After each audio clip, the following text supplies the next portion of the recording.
welcome back to Lessons Learnt. This is Sherry and you're watching Finish It Friday, where you see what I finished this week and what some of you may have finished. I've been very busy, seems like. I'm still working on things. My list has not been completed, but I am working on everything I set out to do on Monday, and it's not quite as productive as last week, I feel. But like I said, I'm still working. This is Friday. Still have the whole day ahead of us, right? And the weekend. So let me show you what I have. The pressed flowers from the Sew Sampler box. This is zinnia. I did not have an orange one yet, so I decided to do an orange zinnia. They come in many different colors. Very fun to make.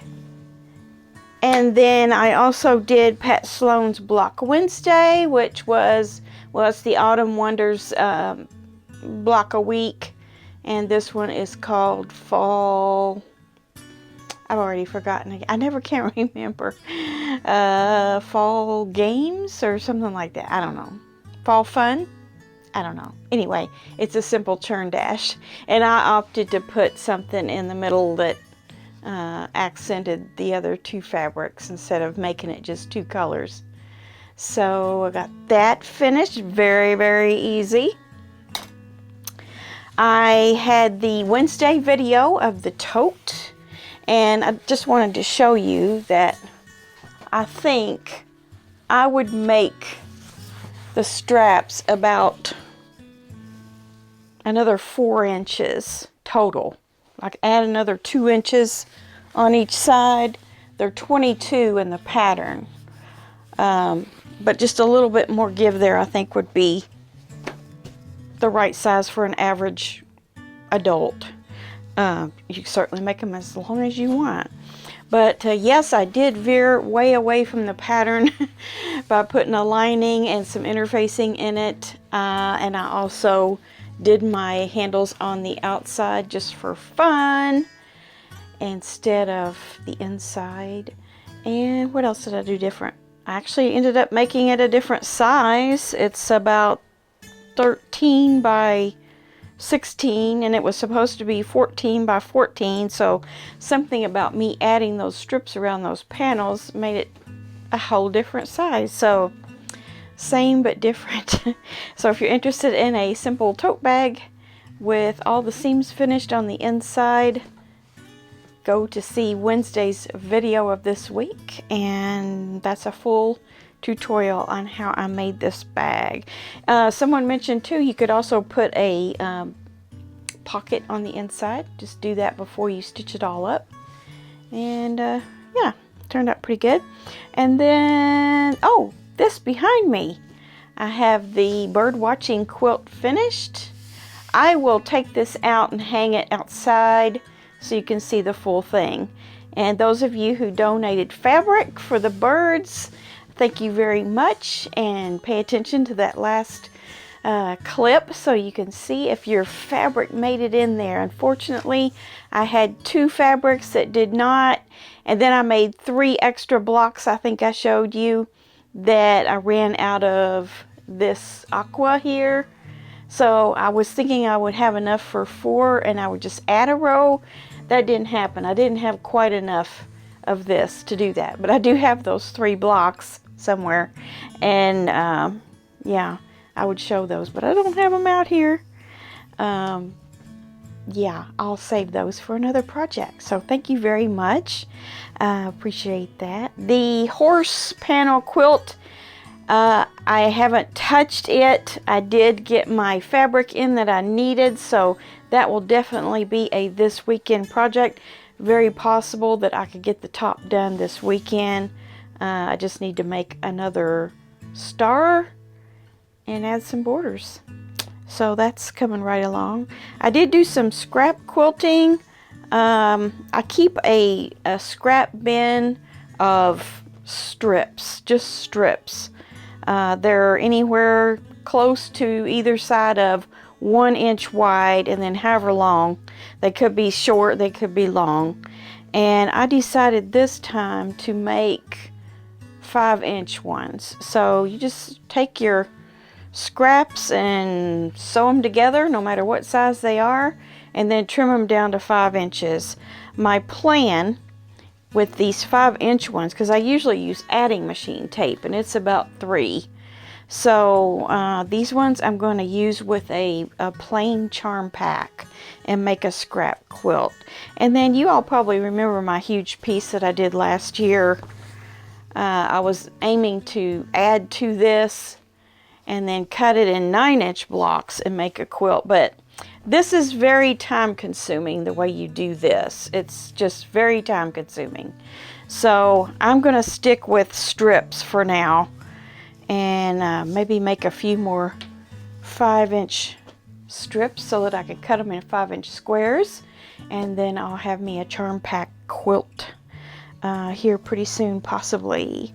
So I really need to keep doing that, because I'm looking at my giant pile of scraps that I have pulled out over there. They are, I don't know how I just kept pushing and kept pushing. And now it just kind of exploded like a big spring. So I probably need to make some more of those before I smash it back down in there again, because I'll be adding to it. So I think that's all I got finished. I did do something to that art quilt, but I'm not quite ready to show you yet. I'll show that next week. It's just something that came to me to do. And I have it kind of temporarily on there, and I'm going to fix it on there and show you next week. And maybe get the outer frame on too. So let's see. I was going to go on here and see what you have finished, but I noticed one more thing. I have been working on the Harvest Square Dance squares. This is the 3rd grouping of squares that I'm working on. I have 1, 2, 3, 4, 5, 6 of these. I think I need 6 more, and I'm still working on that. So I did work on that some too. The only thing I didn't get to yet is Happy Days and the horse panel. So those are the 2 things I had down this week that I haven't touched yet. So there's still plenty of time. We'll see what I do. Okay, so the first submission we have here is from Karen, and she has sent in a picture of her twisting spiral heart, the FPP sew along that we did, and she did the 6-inch version. So those were teeny tiny pieces she used there in lavender and purple, and she said she used the amazing facing to finish it off, and it will probably be some sort of small wall decor. Now, Mary, my long arm lady, she did mug rugs with them in that 6-inch. So they turned out really cute too. I don't know, did you send those to me, Mary? I don't think you did you? Maybe you did. Okay, Pam has done her stash busting door quilt. And it's really cute. She's got some her maple leaves on there in the fall colors, but she's also got a little whimsy in there.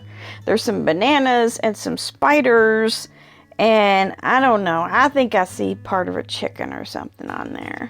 So she's trying to amuse us with her whimsy, and it turned out really cute. I hope you're enjoying that on your door.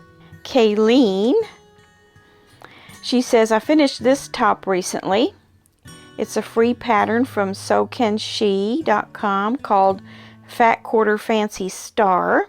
I used Pie in the Sky from Tilda. I hope to make some matching pillow shams soon. And I love the color palette of that Tilda and how it goes so well with that piece of art that's hanging in the above the bed. And all of your color scheme for that room, it's just really perfect for that room. And who doesn't love Tilda? That looks like a great pattern. And kind of an easy one. It's just half square triangles and full squares. Very pretty. And then Kathleen has sent a cute finish. It's called Dragon Dreams by Astrid Bordush.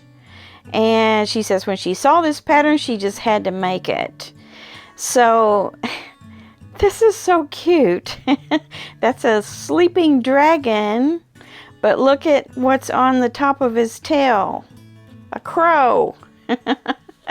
Thanks for putting that crow there. That made my day. This is super cute. Very good job. And then Julie sent us a fantastic finish that she did, made 100% out of selvages. At least the top is 100% selvages. And she has been saving selvages ever since she was 17 years old. And she put these together in, I think she said 9x9 squares. And she long armed it in a kind of a swirl design along the selvages. I could look at that all day. That's just amazing. She told me how big it was, but I don't have that here. Let me see if I can find that. Okay, she says it's 68 by 85, so substantial. She said she pieced the strips of selvages onto muslin, trimmed them to 9-inch unfinished squares, then pieced the blocks together, put it on the long arm, and did a rickrack zigzag quilting over where each selvage joined another. And then she did straight stitch in the ditch between the blocks. So that is very, very cool. I have a lot of selvages, but I don't have that many selvages. And then we have one from Dee Dee. She made a tote recently. She says the last step says to attach the strap with stitch in the ditch along binding. There's a total of 10 layers there that include 2 layers of batting, 1 layer webbing, the other 7 are fabric. Took a size 18 needle, going very slow to get through it. Yeah, sometimes with bag making you have some of those really bulky seams. She said this was the tote for her husband's co-worker. It's the Sophie tote from June Taylor. Very cute. The next one is from Sun-Dyed Carol, but she did something very not sun-dyed. She says 90% of the fabrics came from 10-inch cotton squares from Temu. And she added a few black and whites from her stash. They were sold in a set of 7 black and white fabrics for only $1.79. I bought 10 packages for a total of 70 squares for only $18, and I have plenty left over. She said this really stepped her out of her comfort zone with black and white. It measures, the pattern is Sassy Frass, and it measures 96 by 96. That's huge. And then she also did her, on her sit-down long arm, she did that leaf design that she's so good at. Not for her. She says she wants to go back to her juicy sun-dyed colors. We all have the things we love, don't we? And then Marcella made a table runner with the Windmill Garden windmills on it, and it's a fall-themed thing. She said she made a bag. Where's the bag? I don't see that. That might be something she sent me on Facebook. But yes, a nice cream background there on the table runner with fall colors and a fall binding. Very pretty. Good job. And then Pat from Washington State said she recently took a quilt cruise on the Snake and Columbia rivers between Washington and Oregon. Beautiful time, and this is the quilt blocks we made, ready to quilt. That's very pretty. And every one of the stars looks different because it looks, there's definitely a color scheme there, but it looks like you can change up where the placement of the blocks are. And each one looks very individual. I love on-point stars. Those are very pretty. So now you just need to get your side borders on and finish that up. But it's a beautiful quilt top so far. Okay, I think that's all I have for this week. So thank you for those of you who submitted photos. I appreciate it very much, and everyone loves to see what you've been making. And as usual, consult the guidelines before you send something to make sure it's something that I can use, and I will use everything that I can.